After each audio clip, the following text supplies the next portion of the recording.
ओम श्री परमात्मने नमः। श्री हरि चैनल पर सब ऋषि मुनियों के चरणों में मैं प्रणाम करता हूँ।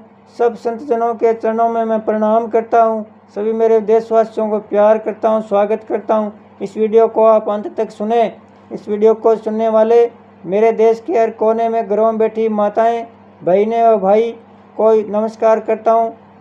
यह वीडियो श्री कृष्ण अर्जुन संवाद का है। जब महाभारत युद्ध में अर्जुन धर्म संकट में था, तनाव में था, चिंताओं से गिर गया था, कोई निर्णय नहीं ले पा रहा था, तब भगवान की शरण में गया और भगवान का शिष्य बना कि मैं आपकी शरण में हूँ, हे प्रभु मुझे बचाइए। तब भगवान ने गीता का उपदेश दिया, धर्म संकट से बाहर निकाला और अंत में विजय श्री का ताज पहनाया।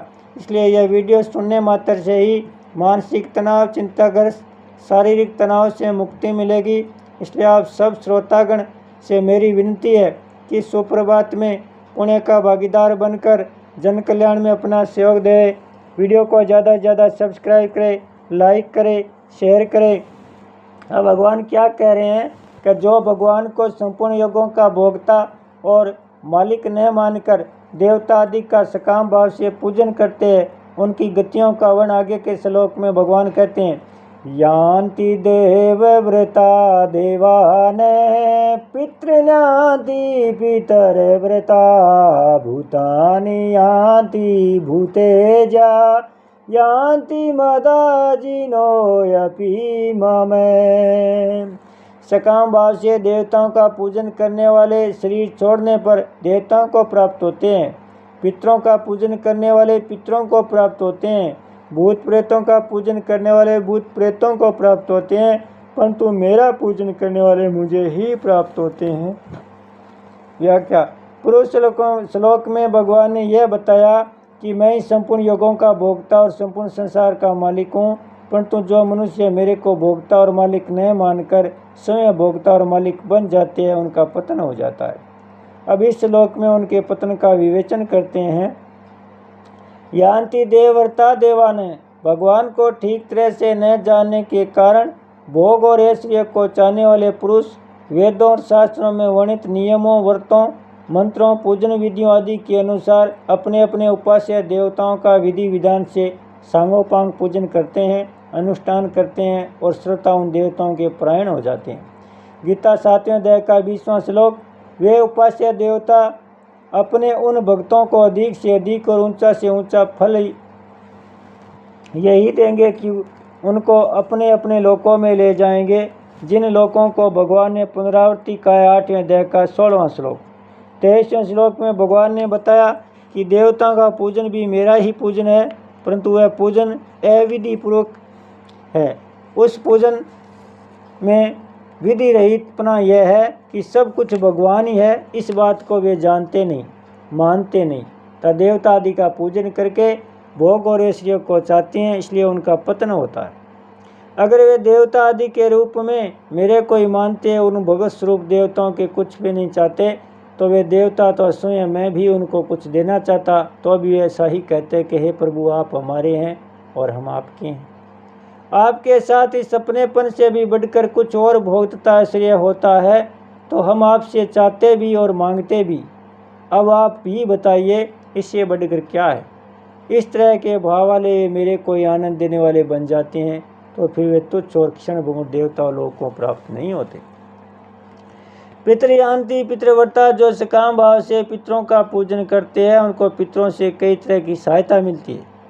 इसलिए लौकिक सिद्धि चाहने वाले मनुष्य पितरों के व्रतों का, नियमों का, पूजन विधियों का सांगोपांग पालन करते हैं और पितरों को अपना इष्ट मानते हैं। उनको अधिक से अधिक और ऊंचा से ऊंचा फल यह मिलेगा कि पितर उनको अपने लोक में ले जाएंगे। इसलिए यह कहा गया है कि पितरों का पूजन करने वाले पितरों को प्राप्त होते हैं।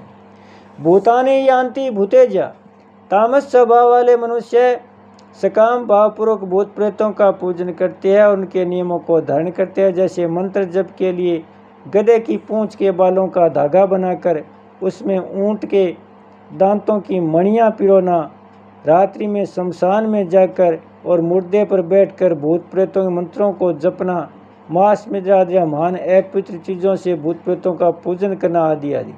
इससे अधिक उनकी सांसारिक कामनाएं सिद्ध हो सकती है। मरने के बाद तो उनकी दुर्गति ही होगी। अर्थात उनको भूत प्रेत की योनि प्राप्त होगी। इसलिए यहाँ कहा गया है कि भूतों का पूजन करने वाले भूत प्रेतों को प्राप्त होते हैं।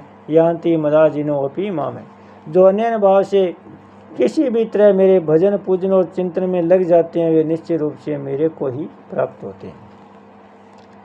सांसारिक विशेष बात है, सांसारिक भोग और ऐश्वर्य की कामना वाले मनुष्य अपने अपने इष्ट के पूजन आदि के तत्पर से लगे रहते हैं और इष्ट की प्रसन्नता के लिए सब काम करते हैं, परंतु भगवान के भजन ध्यान में लगने वाले जिस तत्व को प्राप्त होते हैं उसको प्राप्त न करे बार बार सांसारिक तुच्छ भोगों को और नरकों तथा 84 लाख योनियों को प्राप्त होते रहते। इस तरह जो मनुष्य जन्म पाकर भगवान के साथ प्रेम का संबंध जोड़कर उनको भी आनंद देने वाले हो सकते थे, वे सांसारिक तुच्छ कामनाओं में फंसकर और तुच्छ देवता पितर आदि के फेरे में पड़कर कितनी अनंत परंपरा को प्राप्त होते हैं।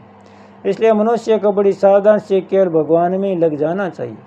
देवता पितर ऋषि मुनि मनुष्य आदि में भगत बुद्धि हो और निष्काम भावपूर्वक केवल उनकी पुष्टि के लिए, उनके हित के लिए ही उनकी सेवा पूजा की जाए तो भगवान की प्राप्ति हो जाती है। इन देवता आदि को भगवान से अलग मानना और अपना सकाम भाव रखना ही पतन का कारण है। भूत प्रेत पिशाच आदि योनि ही अशुद्ध है और उनकी पूजा विधि सामग्री आराधना आदि भी अत्यंत अपवित्र है। इनका पूजन करने वाले इनमें न तो भगवत बुद्धि कर सकते हैं और न निष्काम भाव ही रख सकते हैं, इसलिए उनका तो श्रोता पतन ही होता है। इस विषय में थोड़े वर्ष पहले की एक सच्ची घटना है। कोई कर्ण पिशाचिनी की उपासना करने वाला था।